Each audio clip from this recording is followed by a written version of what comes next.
मोदी के विरोधी भी मानते हैं कि देश में इस वक्त राम लहर चल रही है। अयोध्या से रामलला का दर्शन करके लाखों लोग अपने गांव लौट रहे हैं और हर राम भक्त से एक बात सुनने को मिलती है। राम मंदिर में साक्षात भगवान राम दिख रहे हैं।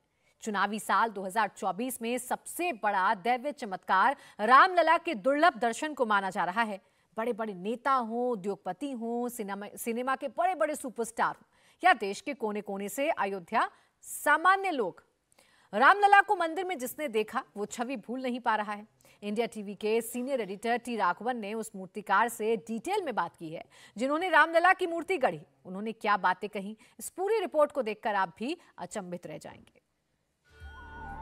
क्यों सब राम के दर्शन को व्याकुल हैं? क्यों सब राम के लिए उतावले हैं? क्यों सब राम से मिलने को आतुर हैं? इतनी भव्य राम लहर कैसे उठ रही है? जवाब सिर्फ एक है, क्योंकि बालक राम में रामलला साक्षात दिख रहे हैं। भक्त कह रहे हैं रामलला की आंखें कुछ कह रही हैं।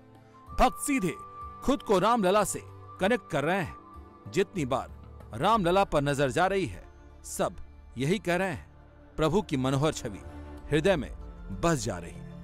मूर्ति देखने के बाद मूर्ति के जो एक्सप्रेशंस थे, रामलला के जो एक्सप्रेशंस थे, उनके मतलब आप उनको कंटिन्यूसली आप 2 मिनट तक देखोगे तो उनके कभी चेहरे पे अलग सी मुस्कुराहट दिखाई देती है, तो कभी उनके चेहरे पे एक अलग सी छवि दिखाई देती है। उनका स्वरूप हर 2 मिनट में आप जितना देखोगे उनका स्वरूप बार बार चेंज होता दिखाई दे रहा था। तो वो थोड़ा सा कन्फ्यूजन भी था, पर ठीक है, फिर हमने फ़ोटो खींची, फ़ोटो क्लिक करवाई, फिर उसके अकॉर्डिंग उसका फ़ोटो के देख के हम उसका एक्सप्रेशन को हम उसको क्लियर कर रहे हैं। मैंने कल्पना भी नहीं की थी कि राम जी की मूर्ति इस तरह और ऐसी बनाई जाएगी। मैंने तो कुछ और ही सोचा था, और राम जी साक्षात नजर आते हैं उनकी आंखों में, ये तो सभी ने देखा है। मतलब आप उस चीज को बयान नहीं कर सकते कि कैसे आप उनको देखते हैं, और उनकी आंखों में जो आप जब देखेंगे तो आप साक्षात राम जी को ही दर्शन करेंगे। उनकी छवि जो है अपनी आंखों से ओझल ही नहीं कर पाएंगे। इतनी प्यारी मूर्ति है, बहुत इतनी प्यारी मूर्ति है वहाँ की। पत्थर में यूं ही नहीं भगवान आ जाते, पत्थर यूं ही नहीं बालक राम बन जाते। आपके मन में भी ये सवाल उठता होगा कि इसे कौन लाया, इसे किसने बनाया, ये कैसे हो पाया, बनाने वाले ने कैसे ऐसी मूर्ति के बारे में सोचा, कैसे पत्थर में उसने डाल दी जान जो भक्तों को दिखने लगे भगवान। एक और जो इंटरेस्टिंग बात आपने बताई थी कि जब आपने खुद उस मूर्ति को देखा, आपने एक मूर्ति अपने कार्यशाला में बनाई, फिर आपने उस मूर्ति को गर्भगृह में जाके देखा, आपने कहा कि दोनों में बहुत बदलाव था। आपको क्या बदलाव ऐसा महसूस हुआ? क्यों आपको लगा कि वो आभा पूरी बदल गई है वहां पर? इवन मैंने बताया इस वक्त, मैं उसका उत्तर अभी मेरे पास नहीं है। मैं देखते ही वो अंदर जाते ही थोड़ा बदल रहा था, और इवन आफ्टर पावन प्रतिष्ठापन बहुत चेंज हो गया था, बहुत चेंज हो गया, और मेरे को ऐसा लग गया ये मेरा काम नहीं है। सो कभी कभी होता है, वो हम भगवान नहीं कर सकते, हम सिर्फ एक साधन है, we are an instrument, and I should not think that I created a god. No, we are just an instrument, ये हमारी तरफ से बनवाया बस। डेस्टिनी शायद यही थी, यकीनन भगवान यही चाहते थे। अरुण योगीराज के हाथों से ही यह मूर्ति बनी, क्योंकि उतार चढ़ाव सब आ रहे थे। कभी कुछ हो रहा था, कभी कुछ, लेकिन अंत में सारी स्थिति अनुकूल हो जाती थी। बहुत से लोगों को पता ही नहीं होगा कि अरुण योगीराज पहली लिस्ट में सेलेक्ट ही नहीं हुए थे। देश भर से मूर्तिकार बुलाए गए, इन्हें नहीं बुलाया गया। वो भी तब जब अरुण योगीराज केदारनाथ में प्रसिद्ध शंकराचार्य की मूर्ति बना चुके थे। इंडिया गेट पर सुभाष चंद्र बोस की मूर्ति भी बनाई थी, लेकिन फिर भी इनको न्योता नहीं आया था। लेकिन सब कुछ ऐसे हुआ जैसे मानो भगवान ने ही सारी राह आसान कर दी। जनवरी में ये ऑल प्रोसेस शुरू हुआ था, और कर्नाटका से 6-7 आर्टिस्ट भी इसके ऊपर पीछे पड़े थे, और अलग स्टेट से भी पीछे पड़े थे। एंड मेरे को बहुत दुख हो रहा था, मेरे को क्यों नहीं बुलाया गया इसको इस प्रोजेक्ट में। और मैं सोच रहा था, मैं पिछले 2 अच्छा ही किया था, फिर भी केदारनाथ शंकराचार्य और इंडिया गेट का नेताजी अच्छा किया था, फिर भी क्यों बोल गया। बट उस वक्त आईजीएनसीए का चेयरमैन सच्चिदानंद जोशी जी याद किया, अरुण नहीं है इस मीटिंग में। Then he called me in the evening and told me to leave immediately night to Delhi. So 3 meeting पहले हुआ था, 2 मीटिंग अयोध्या में हुआ था और लास्ट मीटिंग फाइनलाइज करने वाला था कमेटी ट्रस्ट वाला और construction committee chairman Nipundra Mishra ji ने. That last moment I got a call on the just previous day. So बाद में मेरा प्रेजेंटेशन दे दिया मैं ट्रस्ट के सामने. सो दे फाइनलाइज्ड इन 3 in 1. अभी ऐसा हो गया बस. बालक राम की मूर्ति गढ़ी गई, ऐसे उनको तराशा गया जैसे इसमें पत्थर नहीं है, नन्हे से रामलला है. अयोध्या में रिकॉर्ड टूट रहा है. भीड़ उतावली हो रही है. भक्त कई दिनों से बैठे हुए हैं और लोग आने के लिए बेकरार हैं. मंदिर तो बन ही चुका है, दूसरा तल तीसरा तल भी बन जाएगा, लेकिन रामलला की इस छवि का दर्शन कैसे हो पाएगा? बस इसी इच्छा से भक्त अयोध्या में बैठे हुए हैं, अयोध्या चले आ रहे हैं. लेकिन क्या आपको पता है बालक राम की मूर्ति को गढ़ने में क्या क्या चुनौतियां आई? सबसे बड़ी चुनौती थी किस पत्थर से ये मूर्ति आकार लेगी.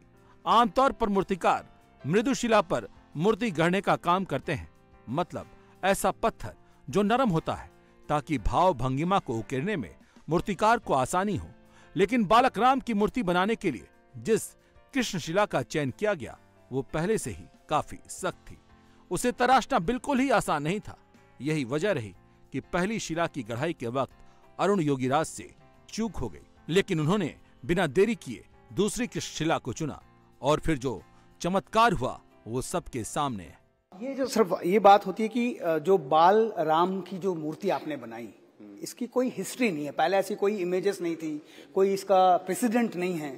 तो ये कितना चैलेंजिंग था आपके लिए और कैसे आपने इसके लिए रिसर्च किया, क्या क्या होमवर्क आपने इसके लिए किया, और क्या कोई ऐसा कोई पॉइंट ऑफ डे भी था आपके दिन में जिस दिन आपको लगा कि हाँ ये दिन है, आज मुझे समझ आ गया कि मुझे क्या मूर्ति बनानी?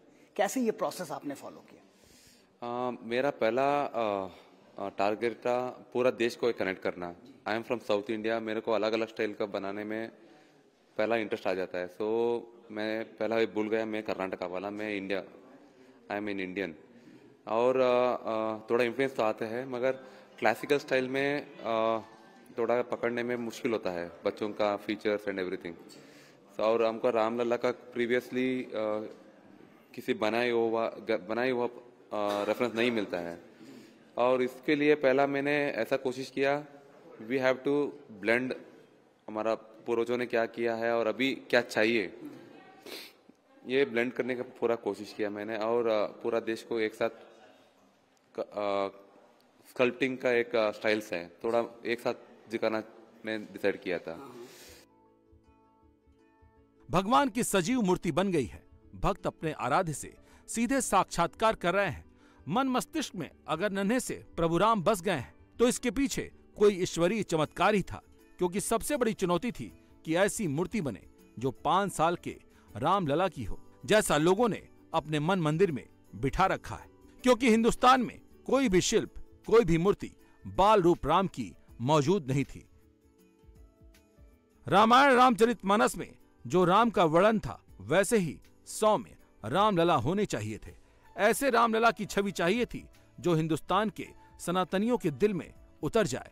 रामलला राजा के पुत्र थे तो आम बालक की तरह भी नहीं दिखने चाहिए थे. भगवान राम का किरदार इतना बड़ा है कि ऐसी मूर्ति बने जिस पर कोई भी वस्त्र, आभूषण जैसी चीजें हावी ना हो. नैन नक्श, बाल सुलभ, चंचलता, तेज, ओज, सब कुछ बिल्कुल राम जैसा होना चाहिए था. प्रोसेस में मैंने पहला होमवर्क किया regarding the jewelleries and ornamentation and वो proportions like posture and the gesture बारे में मैंने ध्यान दिया और रिलेशनशिप डेवलप किया मैंने. The forehead to nose, nose to chin, chin से वो पेड और नो नी एंड एंकल का मैंने प्रॉपर एक रिलेशन डेवलप किया पत्थर के अंदर. और मैंने साथ में हमारा ओल्ड ज्वेलरीज का मैंने जानकारी लिया था पहले. और ज्वेलर्स भी मैंने सिंपली वेरी सिंपल वे में थोड़ा दिखाने की कोशिश किया, क्योंकि jewellery should not dominate the sculpture. So ऐसा मैंने कोशिश किया.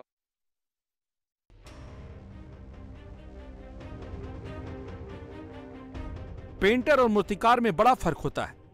चित्रकार कैनवास में चित्र उतारता है, कुछ बिगड़ जाता है या कुछ कमी होती है तो दोबारा बन जाती है. कागज, कैनवास, ब्रश, पेंट सब बदल सकते हैं। कम वक्त में वो नया चित्र तैयार कर सकता है। लेकिन जरा सोचिए, 200 किलो की पत्थर की मूर्ति में अगर छेनी, कटिंग, तराशी में 1 सेंटीमीटर की भी चूक हो गई तो इतने कम वक्त में दोबारा ये कैसे होगा। लेकिन जब मन में श्रद्धा, आस्था और खुद भगवान का आशीर्वाद मिला हो तो बालक राम की मूर्ति गढ़ी जाती है। सच पूछिए तो एक तपस्या साकार हुई है। 5 साल के बालक में भगवान जैसी दिव्यता कैसे आई? इसके लिए अरुण योगीराज ने 5 साल के बच्चों की करीब 1000 फोटो को इकट्ठा किया। हर रोज वो फोटो को देखकर बच्चों की भाव भंगिमा पढ़ते, बच्चों की मुस्कान देखने के लिए बच्चों के बीच रहे, बच्चों की आंखों में आती चमक को समझने की कोशिश की, बच्चों के चेहरे, ललाट, गालों पर आने वाले उभारों को बारीकी से देखा, 7 साल की बेटी से मूर्ति के रूप को दिखाकर राय लेते रहे